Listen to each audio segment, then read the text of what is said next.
Donc je suis avec, je suis dans le bureau de travail de Yvonne Rémy, qui est née en 1920, je crois.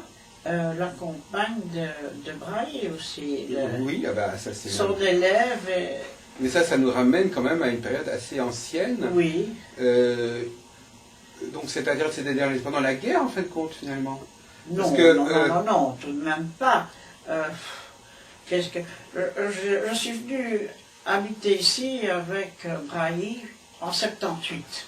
Mais je connaissais Braille depuis beaucoup plus longtemps parce qu'on fréquentait les milieux ésotériques de Bruxelles, les sociétés secrètes, etc. Et lui était maître du martinisme en Belgique. Et il était un ami de Robert Amadou. J'étais aussi, vous avez dû connaître Robert Amadou. Ah oui. Et donc, Robert Amadou, quand j'habitais au Verchasseur, il est venu très souvent chez moi avec son épouse. Donc, Catherine. et je m'intéressais à l'ésotérisme, si ça intéresse, à l'ésotérisme.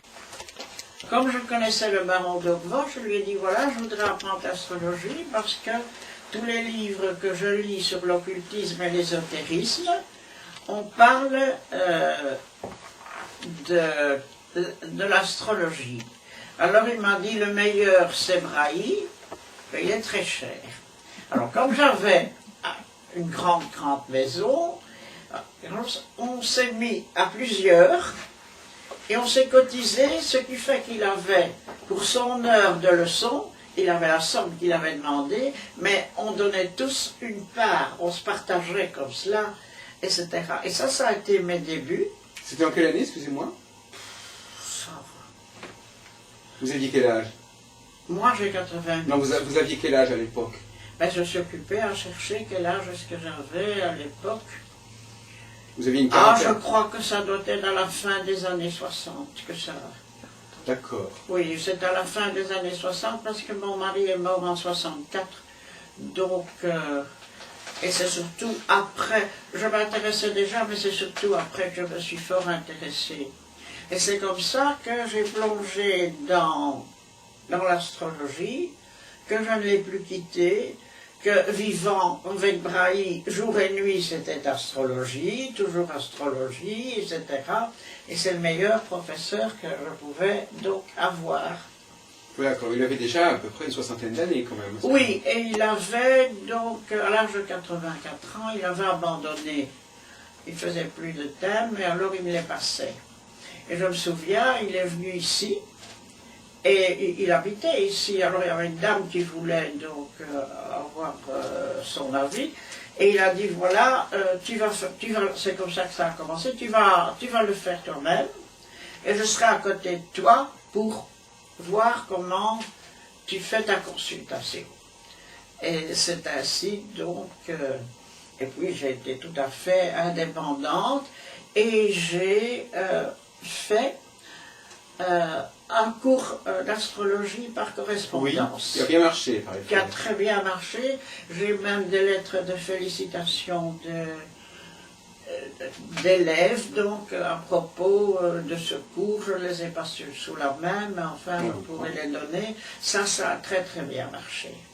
Comment vous aviez composé justement ce cours? Mais monsieur Braille avait fait un cours par correspondance, mais beaucoup plus succinct. Et alors moi je me suis dit pourquoi pas, et moi donc si vous voulez, je n'ai pas retranscrit tout ce qu'il avait dit, mais enfin c'était son cours, mais j'ai ajouté beaucoup de choses parce que je suis allée voir chez d'autres astrologues ce qu'on disait, ce qu'on faisait, etc. Et comme ça, j'ai fait un cours d'astrologie, il y a 30 leçons, auxquelles j'ai beaucoup ajouté, beaucoup d'astronomie. Ah oui, vous êtes passionné d'astronomie? Oui, oui.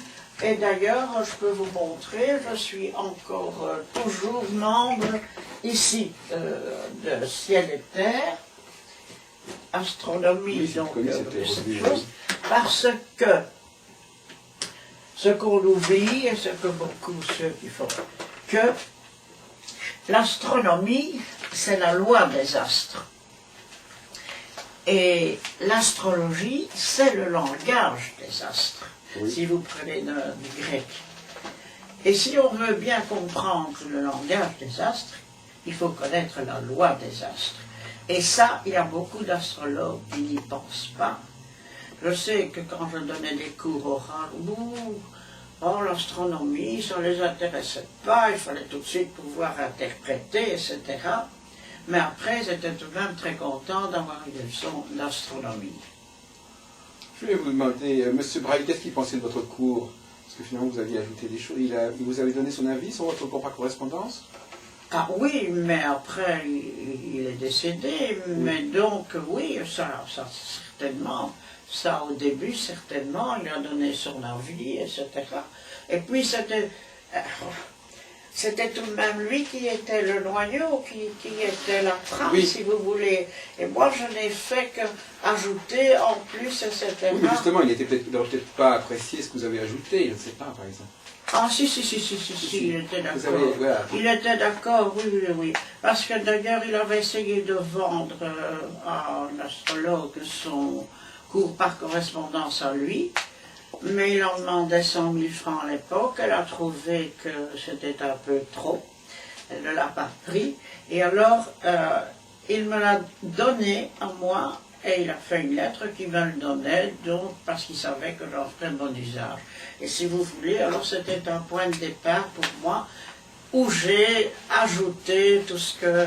Alors vous avez formé combien de personnes avec ce cours? Combien de personnes ont suivi ce cours, à votre avis? Je ne saurais plus. Quelques centaines? Combien? Non, quelques centaines, tout de même pas, parce que, bon, si je compte les cours oraux que j'ai donnés, mais... Au point de vue par correspondance, ça je ne pourrais pas vous dire exactement combien. Alors, est-ce que donc vous avez été témoin de la Renaissance? Bon, enfin, donc vous avez accompagné le Sébésia pendant une certaine période. Ah oui, j'ai toujours connu le Sébésien. Alors le Sébésia, il a été fondé en quelle année, le Sébésia? Oh, ça je ne sais pas, il faudrait voir là. Et puis dans le Sébésia, on en parle maintenant, vous en parlez, mais moi, le Sébésia, j'ai d'abord connu l'ésotérisme, le martinisme, dont Braille disait qu'il était le grand maître. En 26. Le Sébésia a été fondé le 31 mai 1926. Oui.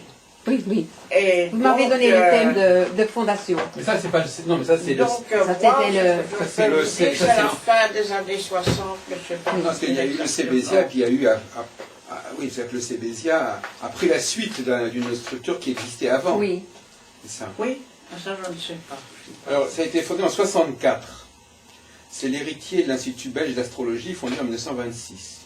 Donc en 64, vous ne connaissez pas encore Braille en 64? Si, je connaissais d'accord. Donc vous l'avez vu, il a voulu renouveler sa structure, enfin, il a voulu renouveler son association, et donc on peut dire que, oui, donc c'est... Je le connaissais, tout ça, mais je ne faisais pas encore des cours, je n'ai pas encore des cours, parce que j'ai donné, donc au Sébésia, avec Decamps d'ailleurs aussi, j'ai été nommé comme professeur. Ah oui. C'est-à-dire que le Sébésia donnait des cours. Oui. Et c'était moi qui étais professeur. Mais l'argent allait au Sébésia. Donc, c'était pas Yvonne Rémy, mais c'était moi qui donnais les cours pour le Sébésia. Et ça se donnait place Fernand-Coq, au premier étage d'un café, etc. La Régence. Et j'avais beaucoup d'élèves qui faisaient des études de psychologie à l'université ici de Bruxelles et qui étudiaient l'astrologie parce qu'ils estimaient que ça les aidait donc pour la psychologie. Ça, j'avais des élèves donc, qui venaient de... Mais à ce moment-là, je faisais ça pour le Sébésia et pas pour moi personnellement. Donc, ce n'est qu'après, etc., que je l'ai fait, parce que quand Braille, alors n'a même plus voulu donner des consultations, il a toujours dit, voilà, allez chez une telle, Madame Rémy, etc. Et comme il a habité ici, et que le Sébésia avait son adresse, l'adresse Oui, du c'est l'adresse, Sébésia, voilà, c'était c'est toujours le ici social chez ici. moi, Oui. donc Oui, enfin, voilà. votre adresse est très connue comme ça, effectivement. Donc c'était toujours mon adresse. Alors, pouvez-vous nous parler, avant qu'on entre, pouvez-vous nous parler un peu de ce que vous avez vécu du Sébésia, les changements, il y a eu la réapparition de la revue Demain, notamment, qui en a réédité Oui, en 76, je c'est-à-dire crois. que c'était pas la revue Demain, c'était la revue du Sébésia. Il y a eu une coupure, toutes les revues sont d'ailleurs là. Il y a eu une coupure, et puis, non, là, en dessous, là. Voilà, c'est ça. Voilà. Ça a Et commencé alors par... c'est monsieur Decamps qui a continué et qui a repris. Ouais, à un moment Et donné, il a ça- continué donc avec toutes les revues sont là jusqu'à la fin. Donc, Oui. c'est monsieur Decamps qui a repris la présidence du Sébésia. Mais j'ai connu le Sébésia quand il y a eu des histoires avec... Comment est-ce qu'il Jacques s'appelait? On Delescaux. en a parlé il n'y a pas longtemps, qu'on en reparlait. Je ne sais plus comment il s'appelait. Enfin, il y a eu un moment donné... Comment... qu'ils ont voulu, je me souviens... Ils ont envoyé, Brailly habitait déjà ici, ils ont envoyé des lettres recommandées avec accusé de réception. Ils voulaient mettre Brailly à la porte du Sébésia et le reprendre. J'ai comme ça des coupures maintenant dans ma mémoire de temps en temps pour les noms. Il y avait pourtant un nom, Delescaux. Alors Delescaux a voulu reprendre ça, mais alors ils ont fait des bêtises et Brailly a repris et a continué. Et donc je pourrais dire que je m'intéressais fort à l'astrologie, à l'occultisme, à l'ésotérisme, qui sont deux choses différentes, ce que beaucoup de personnes ignorent. Hein. Alors expliquez-nous la différence. Alors, j'ai été prise par l'astrologie, etc. Et vivant avec Brailly, on faisait de l'astrologie tout le temps. Alors, est-ce que vous pouvez nous dire quelle était la conception qu'avait Brailly de l'astrologie? Ça, Qu'est-ce qu'il a apporté à l'astrologie, par exemple? Mais Brailly, je crois que, je ne sais plus, quand il était jeune, et là il a connu Antares aussi, il faisait partie d'un mouvement, on ne saurait plus dire le nom maintenant, et donc c'est là qu'il a connu l'astrologie avec Alan Léo. Oui, Et il m'a donné oui. d'ailleurs le livre en anglais d'Alan Léo. Il m'a dit, voilà, je te donne ce Esoteric livre. Astrology. Ça a été mon livre de chevet quand j'ai commencé l'astrologie. Mais donc pour lui, moi je n'existais pas encore sans doute, et c'est là qu'il a... Comment s'appelait cette société ésotérique, je ne me rappelle plus. C'était pas une loge, la loge théosophique? Non, ça portait à d'autres noms. Ah oui, je suis désolé. La société théosophique existe toujours Ah, c'est ça, rue du Commerce. la société Oui. théosophique. Ils sont toujours rue du Commerce. Oui. Il y a Et Madame alors, Stanieri je qui dois donne dire cours. que personnellement, j'ai étudié l'astrologie aussi rue du Commerce avec Monsieur Joniot, parce que je vivais dans l'astrologie. Et je me souviens que Brailly n'était pas très content. Brailly n'était pas très content, il était jaloux, il a dit, mais enfin, qu'est-ce que tu vas faire là-bas? Je t'ai tout enseigné, qu'est-ce que tu vas faire là-bas? Et je me souviens aussi, parce que j'ai appris beaucoup de choses avec Monsieur Joniot, donc, qui était à la théosophie, c'était à la rue du Commerce. Et il nous expliquait ceci et ça, et un jour, moi je lui ai dit, oui, mais si quand on a un consultant et qu'on doit commencer à faire tout ça, alors, madame, ici, on n'étudie pas l'astrologie pour gagner de l'argent, on étudie l'astrologie pour son avancement spirituel. Voilà, ce qu'il m'a répondu. Alors donc, vous disiez que l'astrologie, ça se différenciait de Ben ça, c'était une autre vue de l'ensemble.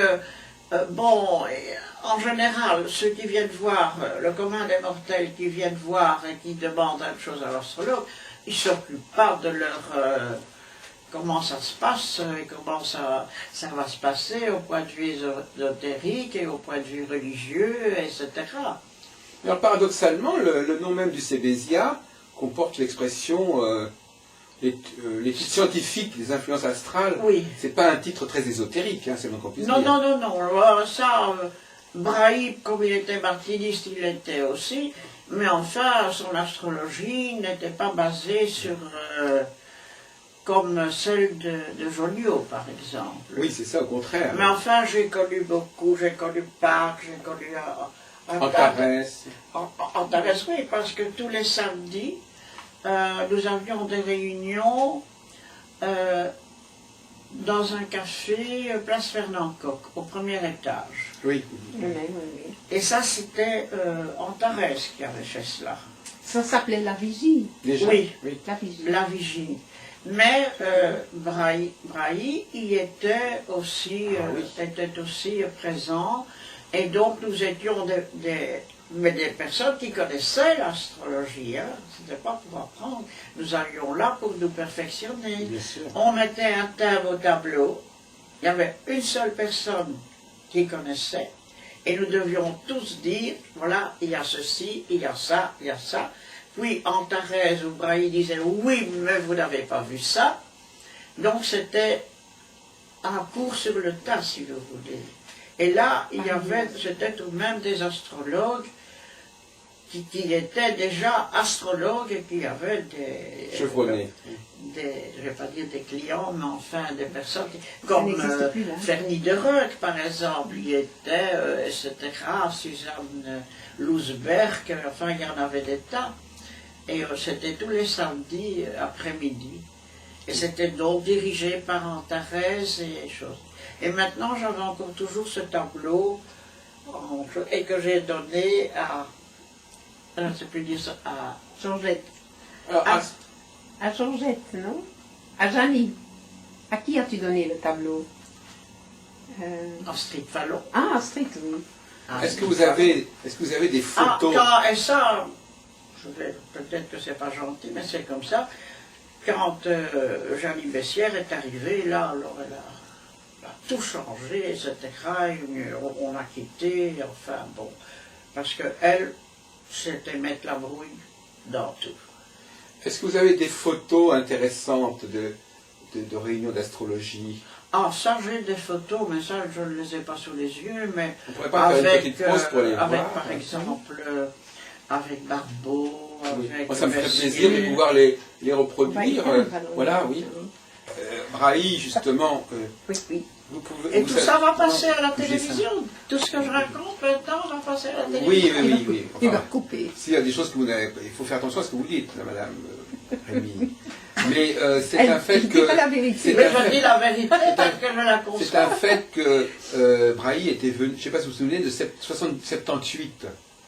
En 78, il était allé à Saint-Maximin, Oui, à un congrès que j'avais organisé. oui. Et là, il y avait effectivement Elisabeth Tessier. Oui, j'y étais, je On crois. a des photos de... Et je crois que j'ai pris sa défense parce que tout le monde lui tapait dessus. Tout le monde lui tapait dessus. Et alors, moi, comme je suis quelqu'un qui parle facilement, etc., j'ai dit, mais enfin, laissez-la tranquille. Vous êtes tous des jaloux parce que c'est une jolie fille. Oui. Et donc, Et ça, j'ai dit. Alors, elle m'a du coup fort aimé, votre gentille Oui. compagne, disait-elle à Brahi, etc. Évidemment, j'avais pris sa défense. Mais, vous savez, ça m'avait vexé parce que je ne connaissais pas, moi, c'était tout nouveau. Et on tapait sur son dos, et on tapait, on la critiquait, tout le monde la critiquait tout le temps. Et je trouve que c'était pas gentil et que c'était déplacé. Alors j'ai pris sa défense. et à Du coup, propos- j'étais dans les bonnes grâces. et vous vous souvenez du congrès de 71, 71 à Bruxelles? Il y a eu un grand congrès d'astrologie organisé à Bruxelles en 71. Moi, j'y étais, je me suis trouvé. Oui, mais ça, c'était le premier congrès du Cébésia, d'ailleurs. Oui. Le Cébésia avait organisé un grand congrès Oui. international en Oui, 60. j'y étais probablement, mais enfin, je Il n'y avait n'étais pas des encore photos fort, de... Alors, on peut voir, donc, on peut faire une petite pause photo, Christiane Nasri. Donc,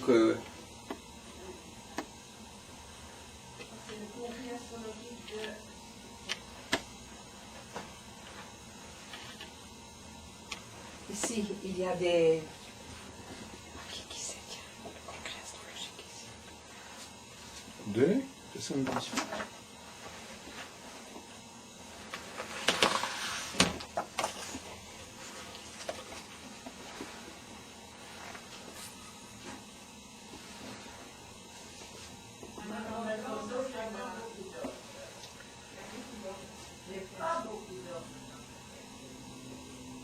Donc ça, c'est le congrès de Saint-Maximin.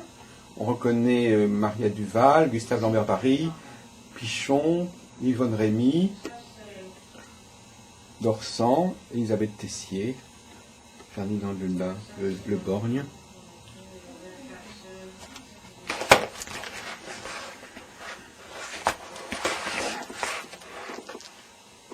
Donc là, nous avons André Barbeau.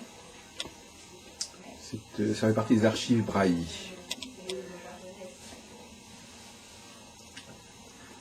Il est possible que ce soit le congrès de 71, je ne sais pas très bien quand c'était. Yvonne Rémy. Et là, en haut, à la tribune, Yvonne Rémy avec Gustave Lambert-Braille.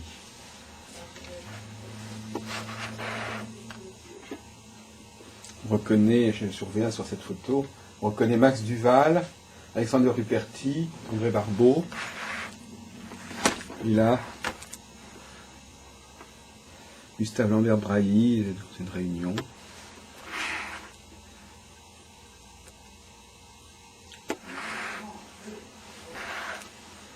Là, je crois que c'est Elisabeth Tessier.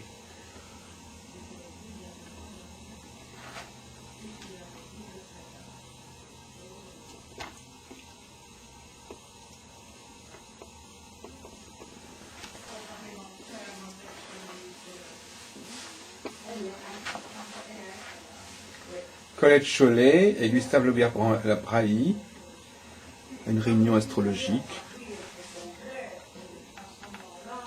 Donc là, encore une photo de Gustave Lambert-Brailly avec Yvonne Rémy, un repas. C'est très clair.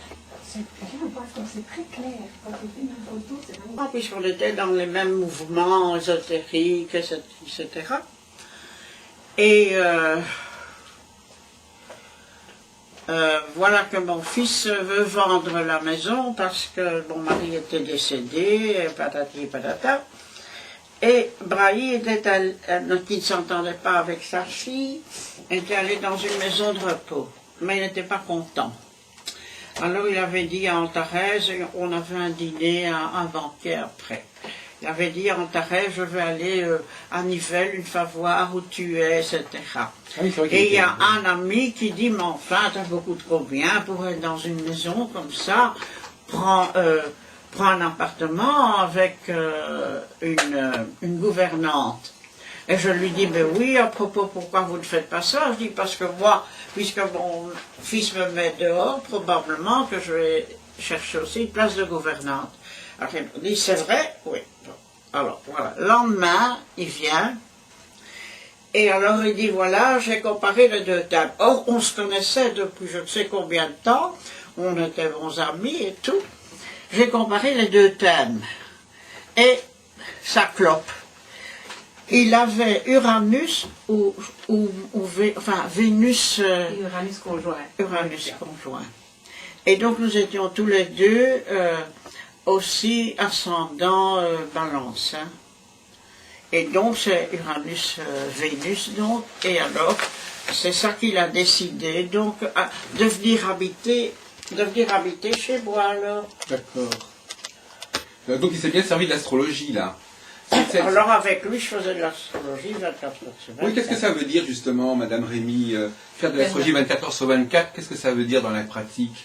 Mais que constamment... Et qu'on parlait tout le temps astrologie. Oui, mais vous en parliez de quelle façon À propos des thèmes. À propos des thèmes, dans votre vie, ou à propos de notre vie, ou quelque chose comme ça. Par exemple, je savais que quand Brahi avait envie d'aller quelque part ou de faire un voyage, il décidait, et puis après, il regardait seulement après si c'était bon.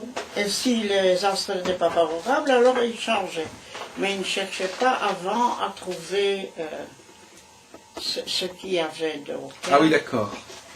Donc, et je me souviens qu'un jour, je n'avais pas la voiture, et il avait des mauvais aspects, mais il voulait aller à un congrès, tout un petit congrès, une chose, et en revenant, on disait, je dois faire attention, je dois faire attention, je dois faire attention. Le tram est arrivé, il est tombé, il n'a pas fait attention, il était à la VUB. Il est arrivé chez moi avec un membre. Comme ça, j'ai tout de suite téléphoné à ma fille, on l'a conduit à la VUB. Donc même sachant, tout en étant astrologue et sachant qu'on avait des mauvais aspects, on se laisse de même prendre. Oui, je crois, on a beaucoup parlé de cette question, de beaucoup d'astrologues qui ne savent pas se servir de l'astrologie pour eux-mêmes ou pour les relations avec d'autres astrologues même. Voilà. C'est encore un comble. Mais il y a pas longtemps, donc quand on a revoulu remanier un petit peu le New Sebesia, comme on l'appelle maintenant, et qui peut-être encore changera de nom, moi j'avais fait un horoscope collectif. J'ai pris un disque et j'ai mis tous les horoscopes de tout le monde autour qui voulaient être dans le comité d'administration. Et puis finalement j'ai mis mon thème autour aussi. Et j'ai pu voir ce que moi je pouvais apporter au groupe. Est-ce qu'il y avait un rôle pour moi? Est-ce que j'allais gêner les gens? Est-ce qu'il y aurait eu des antagonismes? Et j'ai vu que j'étais la seule qui apportait une planète dans le signe du Bélier. Alors je me dis, bon, c'est que je pourrais porter mon enthousiasme. Et alors mon Mercure en Bélier, en 12e maison, pourra être utile comme relations publiques, ou etc., que je n'ai pas peur, j'ai le contact facile. Il n'y avait personne qui avait une planète en Bélier de tout ce groupe. C'est un groupe, le Cébésia, très Cancer, Capricorne, avec aussi un amas en Vierge, donc ce sont des gens qui vont faire de la recherche. Donc c'est vraiment la recherche qui est le but. Mais quand on a créé la FAB, je me souviens, la FABEF, je me souviens qu'il y avait les astrologues et qu'on a fait un thème, les astrologues qui faisaient partie de ça et qu'on a fait un thème. Ah, mais alors après, il y a Bessières qui est arrivé, qui a tout changé. Michael Mandel n'était pas là. Non, mais il m'a raconté que... Comment? C'était Luc de Marais. Qui avait créé la FAB? Non, la FAB. Oui, Luc de Marais. Madame Albert. Le but était de créer une fédération. Parce que c'est pas parce que tu t'appelles fédération que tu fédères quelque chose. Tu peux être un groupe et t'appeler fédération. Oui, donc le but était qu'il y avait eu des ponts entre différentes associations. La FABEF, ça s'appelait. Donc l'expression francophone, et il y aurait eu un panneau, donc un autre pendant l'astrologie, l'expression néerlandophone. Après, donc, avec Luc de Marais. Oui, avec de Marais. Mais enfin, ça c'était français. Et il y avait, je ne sais plus comment, maintenant je ne me rappelle plus son nom, et pourtant je la connaissais bien, Van der Vorst aussi, qui faisait partie de ce premier thème quand on a créé la première fois la fédération, mais après ça a changé parce que... Oui, le but c'est qu'il y avait aussi Astro Group, il y avait différents... qui aussi c'est tout à fait... Oui, parce qu'alors il y a eu des histoires.